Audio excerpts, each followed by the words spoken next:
যে জমিনের মধ্যে রহমতের ফেরেশতারা ঘোরাঘুরি করতে থাকে।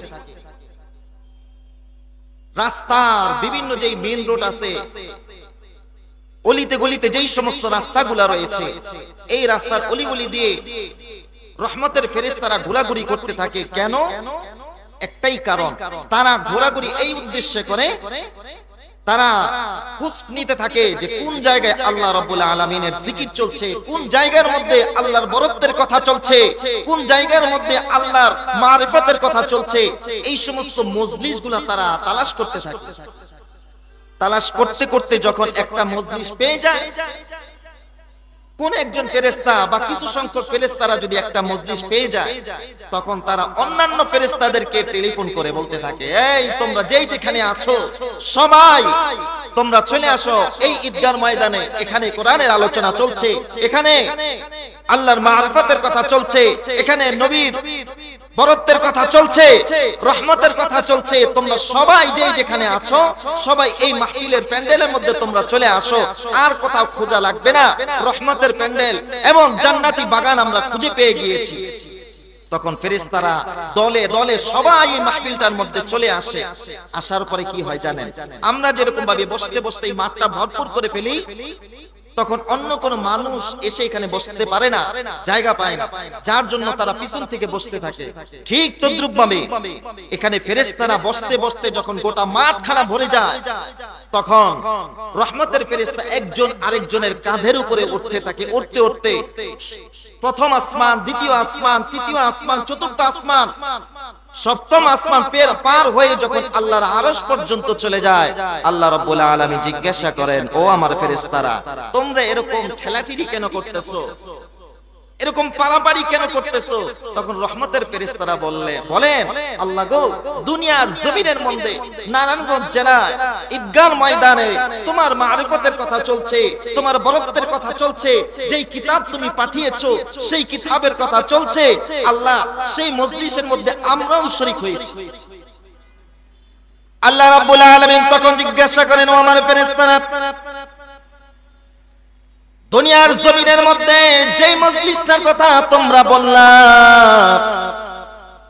তোমরা বললা ওই মজলিসের মধ্যে আমার মারিফতের কথা চলতেছে, আমার বরত্বের কথা চলতেছে, আমার কুদরতের কথা চলতেছে। কেন চলতেছে? কি কারণ তারা এরকম ভাবে প্যান্ডেলে ব্যবস্থা করেছে? মানুষগুলা একজন আলোচনা করেছে আর 10 জন তাদের আলোচনা শুনতেছে। মানুষ কেন এই মাহফিলের মধ্যে জমে জমে বসে গেছে? কারণটা কি একটু বলো। আল্লাহ রাব্বুল আলামিন জানেন যে কেন আমরা আলোচনা করতেছি, কেন আমরা মাহফিলের ব্যবস্থা করেছি। আল্লাহ তাআলা জানেন, তারপরেও কেন জিজ্ঞাসা করেন? কারণ আল্লাহ রাব্বুল আলামিন চান যে এই ফেরেশতারা সাক্ষী থাকুক। তখন ফেরেশতারা বলতেছেন, আল্লাহ, মাহফিলের মধ্যে এই জন্য তোমার বরত্বের কথা চলতেছে, লক্ষ লক্ষ টাকা খরচ করে একটা মাহফিলের ব্যবস্থা করেছে, একটাই কারণ গো মালিক, ওই সমস্ত বান্দাগুলা তোমার কাছে ক্ষমা চায়। আল্লাহ রাব্বুল আলামিন বলতেছেন, আর কি চায়? তখন ফেরেশতারা বলতেছেন, আল্লাহ গো, তোমার কাছে ক্ষমা চাই, জাহান্নাম থেকে মুক্তি চাই। শুধু তাই নয় আল্লাহ, তোমার রহমতের আশা তারা করে এবং তোমার জান্নাত কামনা করে, তোমার সন্তুষ্ট কামনা করে। আল্লাহ রাব্বুল আলামিন তখন বলেন, তারা কি আমার জান্নাত দেখেছে কিনা? ফেরেশতারা বলতেছে যে না না, তোমার জান্নাত তো দেখেই নাই, তারা তো তোমার জান্নাত দেখে নাই, তারা কি আমার জাহান্নাম দেখেছে কিনা? ফেরেশতারা তখন বলে, না না, জাহান্নাম তো দেখবে তো দূরের কথা, জাহান্নামের বাতাসও তাদের গায়ে লাগে নাই, তারা কল্পনার মধ্যেও আনতে পারে না জাহান্নাম কেমন হবে। আল্লাহ বলতেছেন, যদি জাহান্নাম দেখতো, ফেরেশতারা তখন বলে, যদি জাহান্নাম দেখতো রে রব্বুল আলামিন, তাহলে তারা খানা পিনা সব কিছু ছেড়ে দিয়ে সর্বক্ষণ তোমার কুদরতি পায়ে সিজদায় পড়ে থাকতো। আল্লাহ তখন বলতেছেন, ও আমার ফেরেশতারা, তোমরা সাক্ষী থাকো, সাক্ষী থাকো, আমি যেই সমস্ত বান্দাগুলা মাহফিলের মধ্যে বসা আছে সব বান্দার গুনাহগুলো maaf করে দিয়ে তাদের জন্য জান্নাতের ফয়সালা করে দিলাম। সুবহানাল্লাহ। এমন দামি মজলিস ছেড়ে যদি এদিক সেদিক ঘোরাফেরা করি, তাহলে বোঝা গেল যে আমরা ক্ষমা পাইতে চাই না, আমরা আল্লাহর রহমত চাই না, আমরা আল্লাহর সন্তুষ্ট চাই না। যদি চাই তাহলে অবশ্যই মাহফিলের মধ্যে আমরা জমে জমে বসে যাব। আল্লাহ তাআলা যারা যারা বাহিরে এদিক সেদিকে আছেন সবাইকে মাহফিলের প্যান্ডেলে এসে এই রহমতকে অর্জন করার তৌফিক দান করুন। চিল্লায় বলি আমিন। সূরাতুত তাকাসুর, সূরার ফজিলতটা বললাম, ছোট্ট একটা সূরা, কিন্তু আল্লাহ রাব্বুল আলামিন এই সূরা নাযিল করে কি বুঝাইতে চাইলেন, কি সতর্ক বার্তা দিলেন। আল্লাহর নবী সাল্লাল্লাহু আলাইহি ওয়াসাল্লাম যখন মদিনায় গেলেন তখন দুইটা গোত্রের মধ্যে, আনসারের দুইটা গোত্রের মধ্যে একটা সমস্যা তৈরি হয়ে গেল। এক দল আরেক দলের উপরে তাদের পূর্বপুরুষ নিয়ে বরত্ব করতে লাগলো। বলতেছে যে আমি জানো আমি কে, আমি অমুকের ছেলে, আমি অমুক বংশের লোক।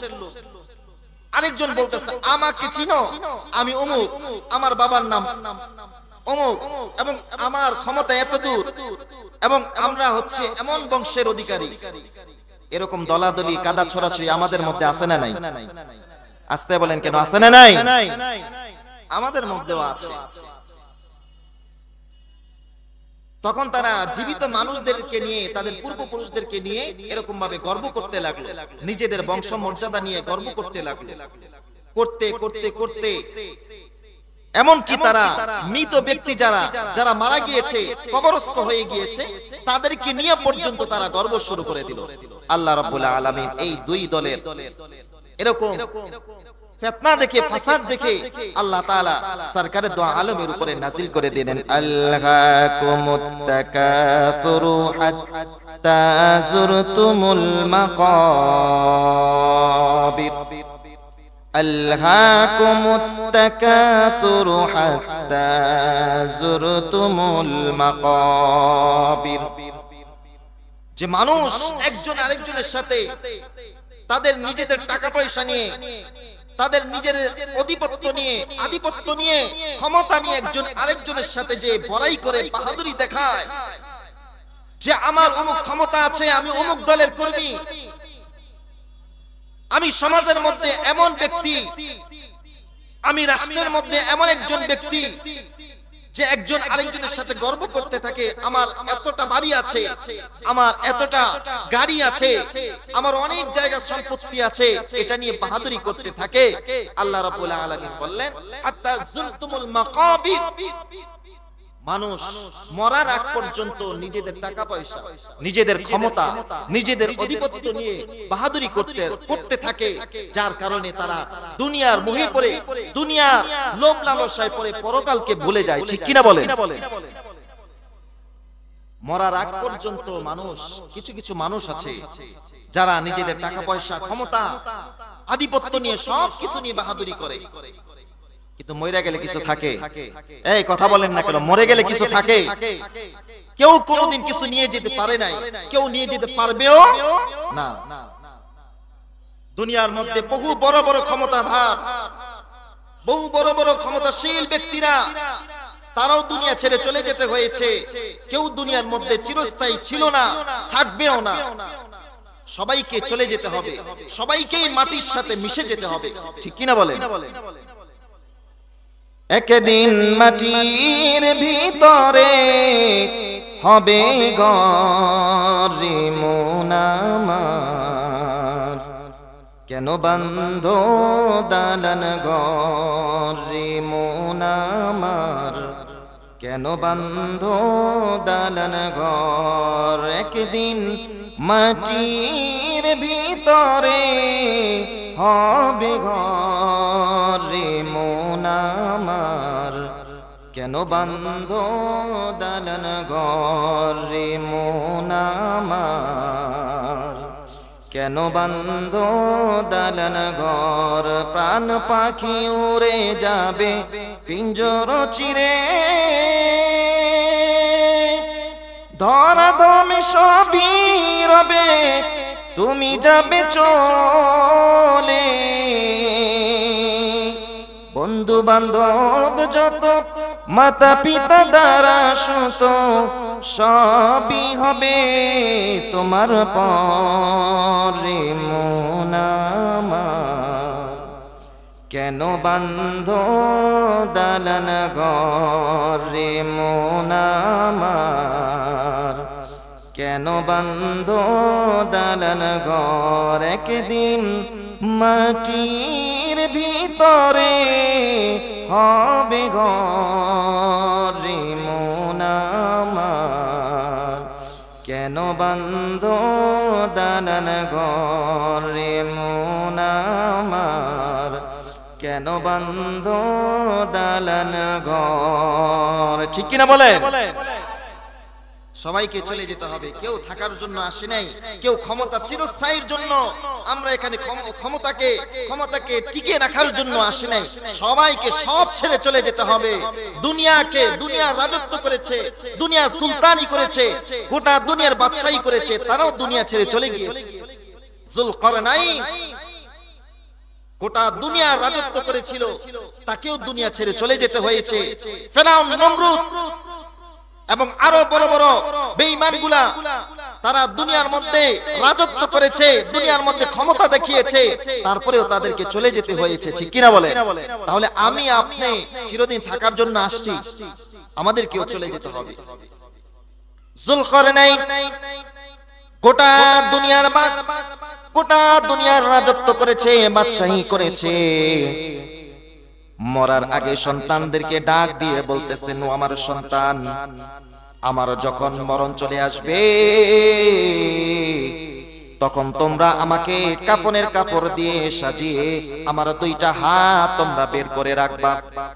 সন্তানরা বলতেছেন, ও বাবা, গোটা দুনিয়ার রাজত্ব করেছেন আপনি, গোটা দুনিয়ার বাদশাহী আপনি করেছেন, মরার সময় আপনি কেন এই ওসিয়ত করে যাচ্ছেন যে মরার পরে আপনাকে কাফনের কাপড় দিয়ে সাজিয়ে আপনার হাত দুইটা বাহিরে কেন বের করে রাখবো? যুলকারনাইন এবার সন্তানদেরকে ডাক দিয়ে বলতেছেন, ও আমার সন্তানেরা, গোটা দুনিয়ার রাজত্ব আমি করেছি, সব কিছু যতদিন পর্যন্ত আমি দুনিয়ার মধ্যে জীবিত ছিলাম, যতদিন পর্যন্ত আমি দুনিয়ার মধ্যে বাদশাহী করেছি, সব কিছু আমার সাথে ছিল, সব ভালো ভালো পোশাক আমি পরেছি, ভালো ভালো খাবার আমি খেয়েছি, এবং ভালো ভালো জায়গায় আমি গিয়েছি, ভালো ভালো সব কিছু আমি ভালো মন্দ বিচার করেছি। কিন্তু যখন আমার মরার সময় হয়ে গিয়েছে, যখন আমি মরে যাব, তখন তো কাফনের কাপড় ছাড়া আমার সাথে অন্য কিছু যাবে না। ঠিক কিনা বলে? जाना है इस फानी दुनिया से, जाना है इस फानी दुनिया से, कुछ नहीं तेरा साथ होगा, चंद गज कफन का टुकड़ा तेरा लिबास होगा, चंद गज कफन का टुकड़ा तेरा लिबास होगा।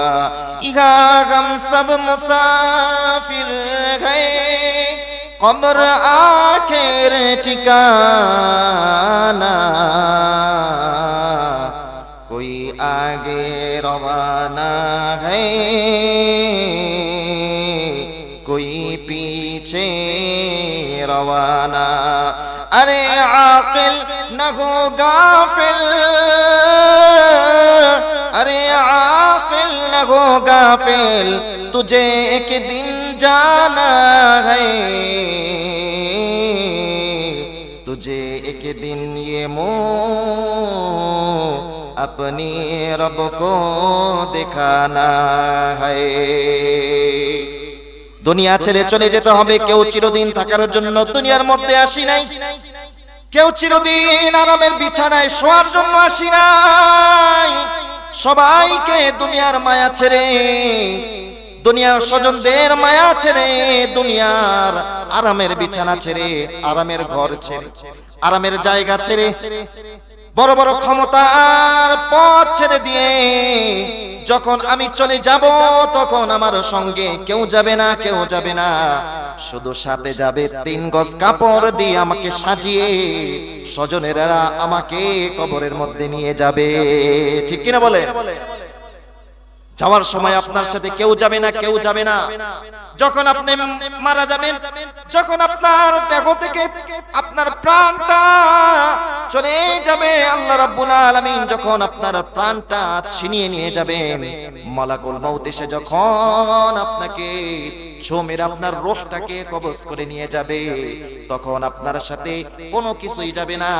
এমনও দেখা গিয়েছে 10 বছর 15 বছর বিদেশ করেছে, লক্ষ লক্ষ টাকা জমিনের লক্ষ লক্ষ টাকা কামিয়ে বাড়ির মধ্যে পাঠিয়েছেন, ছোট মায়ের ভবিষ্যৎ করে দিয়েছেন, সন্তান সন্ততি সবার ভবিষ্যৎ করে দিয়েছেন। কিন্তু যখন বিদেশের মধ্যে কোনো এক দুর্ঘটনায় যখন এই প্রবাসী ভাইয়ের জানটা চলে যায়, যখন তাকে কফিনের মধ্যে ভরে যখন বাড়িতে নিয়ে আসা হয়, তখন কেউ বলে না, কেউ বলে না আমার প্রাণের স্বামী আমার জন্য এত কষ্ট করেছে, এই যে বছরকে বছর আমার জন্য টাকা পাঠিয়ে গয়না বানিয়ে দিয়েছে, আরামের বিছানা তিনি তৈরি করে দিয়েছেন, লক্ষ লক্ষ টাকা খরচ করে তার জন্য বাড়ি তৈরি করেছি, এই বাড়ির মধ্যে তাকে তখন জায়গা দেওয়া হয় না। স্ত্রীও বলে না যে আমার প্রাণের স্বামী আমাকে অনেক মহব্বত করত, একটা রাতের জন্য আমার কাছে ছেড়ে দেন, আমার স্বামী আমার সাথে থাকবে, এই কথা স্ত্রী বলে না, সন্তান এই কথা বলে না। আমার বাবা আমার জন্য কত কষ্ট করেছে, আমাদেরকে ছেড়ে মাইলকে মাইল দূরে পরদেশে সে অবস্থান করেছে, কত কষ্ট করে টাকা সে ইনকাম করে আমাদের জন্য পাঠিয়েছে, বাবাকে একটা রাতের জন্য আমাদের ঘরের মধ্যে রাখবো, সন্তান এই কথা বলে না, ছোট ভাইও এই কথা বলে না, এলাকাবাসীও এই কথা বলে না, কেউ এই কথা বলে না, একটা ঘন্টার জন্য কেউ রাখতে চায় না, একটা ঘন্টা তো দূরের কথা, একটা সেকেন্ডের জন্য ঘরে ঢুকায় না। যেই বাড়ি আমি লক্ষ লক্ষ টাকা খরচ করে আমি তৈরি করলাম, আমার মরার পরে সেই বাড়িতে আমার জায়গা হয় না, আমার জায়গা হয় ঘরের দরওয়াজার সামনে। ঠিক কিনা বলে? ঘরের দরওয়াজার সামনে আমাকে ফেলে রেখে তখন আমাকে কেউ জায়গা দেয় না ঘরের মধ্যে। শীতের রাত, পাতলা একটা কাপড় পরিয়ে আমাকে ঘরের দরওয়াজার সামনে দাঁড় করিয়ে রাখতে হয়, ঘরের দরওয়াজার সামনে আমাকে শুয়ে রাখে, এতিমের মতো আমি শুয়ে থাকি, কেউ খবর নেই না আমার। जाना है इस फानी दुनिया से, कुछ नहीं तेरा साथ होगा, चंद गज कफन का टुकड़ा तेरा लिबास होगा। কয়েক গজ কাপড়ই শুধু আমার সম্বল হয়, কয়েক গজ কাপড়ই আমার সম্বল হয়। আমি তো এখানে মুসাফিরের মতো আসছি, মুসাফিরের মতো আমার থাকতে হবে, কি এত অধিপত্য দেখানোর দরকার? আরে যখন জুলকারনাইন এই রাজ্যের মধ্যে থাকতে পারে নাই, পৃথিবীর মধ্যে টিকে থাকতে পারে নাই, বড় বড় ক্ষমতাদার যারা গোটা বিশ্বকে চালিয়েছে তারাও টিকে থাকতে পারে নাই, আমি কিভাবে এখানে টিকে থাকবো? সে তার সন্তানদেরকে ওসিয়ত করতেছে, সন্তানেরা শোনো শোনো, আমার যখন মউত চলে আসবে তখন তোমরা আমার দুইটা হাতকে, আমাকে পুরোটা শরীরকে কাফনের কাপড় দিয়ে সাজিয়ে দুইটা হাতকে তোমরা এরকম ভাবে বাহির দিকে করে রাখবে। সন্তানরা বলতেছে বাবা কেন আপনার দুইটা হাতকে বাহির করে দেব? জুলকারনাইন তখন বলে আমি যে গোটা দুনিয়ার রাজত্ব করেছি সবাই দেখবে যে মরার সময় এই জুলকারনাইন কিছু নিয়ে যেতে পারে নাই, ক্ষমতাও তার সাথে যায় নাই, বন্ধুত্ব তার সাথে যায় নাই, সন্তানও তার সাথে যায় নাই, টাকা পয়সাও তার সাথে যায় নাই, তার সাথে কোনো কিছুই যায় নাই। চন্দ গজ কফন কা টুকরা তেরা লিবাস হোগা, শুধু সাদা কয়েকটা গজ কাপড় শুধু আমার সঙ্গী হবে, এছাড়া কোনো কিছুই আমার সাথে যাবে না। ঠিক কিনা বলে? কিছুই যাবে না। এই জন্য কিসের এত বাহাদুরি, কিসের এত ক্ষমতা, কিসের এত টাকা পয়সা? আমাদের তো শুধু চাই আর চাই মানব সন্তানকে যদি কিয়ামত পর্যন্ত দেওয়া হয়, তারপরেও তার পেট ভরবে তো মন ভরবে না, ঠিক কিনা বলেন? কাঁদা ঢুকায় দিলেও তার পেট ভরবে কিন্তু মন ভরবে না। একটা বাড়ি আছে আরেকটা বাড়ি চাই, একটা গাড়ি আছে আরেকটা গাড়ি চাই, একটা নারী আছে আরেকটা নারী চাই, ঠিক কিনা বলেন? আজকে মেম্বার হয়েছি, আগামীতে আমি যেন চেয়ারম্যান হতে পারি, চেয়ারম্যান আছি আমি যেন এমপি হতে পারি, এমপি আছি আমি যেন একটা মন্ত্রী পদে যেতে পারি। এরকম শুধু চাই আর চাই, চাওয়ার কোনো শেষ হয় না। আদম সন্তান পেট ঢুকায় দিল, তার মন ভরবে না, পেট ভরবে তো মন ভরবে না, কথা ঠিক না? এই জন্য এখানে চিরদিন থাকার জন্য আসি নাই। এই কথাগুলো আমার দিলের মধ্যে লালন করতে হবে, এই কথাটাই আমার দিলের মধ্যে লালন করতে হবে যে আমি চিরদিন থাকার জন্য আসি নাই, আমাকে চলে যেতে হবে। সব ছেড়ে আমাকে এতিমের মতো কবর দেশে পাড়ি জমাতে হবে। কেউ এখানে থাকার জন্য আসেনি, রাজত্ব চিরদিন করার জন্য আসি নাই, ক্ষমতা চিরদিন ধরে রাখার জন্য আসি নাই, আমাকে একদিন চলে যেতে হবে। এই কথাটা যত তাড়াতাড়ি বুঝবো তত তাড়াতাড়ি আমার মধ্যে আখিরাতের চিন্তা ঢুকিয়ে দিবেন যিনি, তিনি কে? যত তাড়াতাড়ি বুঝবো তত তাড়াতাড়ি আমার মধ্যে ঈমানি চেতনা এবং গুনাহ ছাড়া দুনিয়ার লোভ আমার থেকে সব কিছু বিদায় নেবে। আখিরাতের লোভ, আল্লাহ তাআলাকে পাওয়ার লোভ, নবীর সন্তুষ্টি পাওয়ার লোভ, কোরআনের ভালোবাসা, এগুলো আমার মধ্যে অতি তাড়াতাড়ি ঢুকবে, ঠিক কিনা বলেন? এই জন্য আল্লাহ রাব্বুল আলামিন বলেন আলহাকুমুত তাকাসুর হাত্তা যুরতুমুল মাকাবির, কবর যাওয়ার আগ পর্যন্ত, কবরে যাওয়ার আগ পর্যন্ত তোমরা একে অপরের সাথে কি করো না? সম্পদ নিয়ে, টাকা পয়সা নিয়ে, ক্ষমতা নিয়ে একজন আরেকজনের সাথে বরত্ব দেখায়ও না। এই বরত্ব চিরদিন থাকার জন্য নয়, এই ক্ষমতা চিরদিন থাকার জন্য নয়। এই ক্ষমতা, বরত্ব, টাকা পয়সা শেষ হওয়ার জিনিস, ঠিক কিনা বলে? সব শেষ হয়ে যাবে, শুধু বাকি থাকবেন একজন, তিনি কে? আরো জোরে বলুন, তিনি কে? আল্লাহ। এটার নামই হচ্ছে ঈমান। যখন ঈমান চলে আসবে তখন ইসলামের মধ্যে এমনি এমনি আপনি প্রবেশ করবেন। মুসলমানি যখন আমার মধ্যে চলে আসবে, যখন পুরোপুরি পাকা মুসলমান আমি হয়ে যেতে পারবো, তখন সব কিছু আমার জন্য সহজ হয়ে যাবে। এমনকি আগুনও আমার জন্য শীতল করে দিবেন। তিনি কে? খাজা ওসমান হারুনি রাহমাতুল্লাহি আলাইহি। খাজা ওসমান হারুনি রাহমাতুল্লাহ আলাইহি সফরের মধ্যে ছিলেন। সফর করতে করতে হঠাৎ দেখলেন যে কিছু মানুষ আগুন জ্বালিয়ে তারা সেই আগুনের পূজা করতেছে। ওসমান হারুনি রাহমাতুল্লাহ আলাইহি তাদের কাছে গিয়ে বললেন, এই তোমরা এখানে কি করতেছো? তখন তারা বলতেছে যে এই যে আগুন দেখতেছো এটা আমাদের ভগবান, এই ভগবানের পূজা আমরা করতেছি। ওসমান হারুনি তখন বলতেছেন, তোমরা যে আগুনের পূজা করতেছো, যে আগুনকে ভগবান বলতেছো, এই আগুন তোমাদের ভগবান হইতে পারে না, কারণ এটাকে বানানোওয়ালা আরেকজন আছে। এই আগুন জ্বালায় যিনি, আগুন জ্বলেও তার হুকুমে। এই আগুন তাকেই জ্বালাবে যাকে জ্বালানোর হুকুম করেছেন আল্লাহ। এই আগুন কোনোদিন ভগবান হতে পারে না, এই আগুন কোনোদিন তোমাদের মাবুদ হতে পারে না, এই আগুন তোমাদের ইবাদতের খোদা হতে পারে না, বরং এই আগুনও তোমার এবং আমার মতো একটা মাখলুক। তারা বলতেছে যে না না, এটা কেমনে হয়? এই আগুনই আমাদের ভগবান, একে আমরা পূজা করি। বলতেছে যে না না, আগুনের কোনো ক্ষমতা নাই, আগুনের কোনো ক্ষমতা নাই, আগুনের ক্ষমতা একজনের হাতে। তিনি কে? তিনি কে? আল্লাহর হাতে।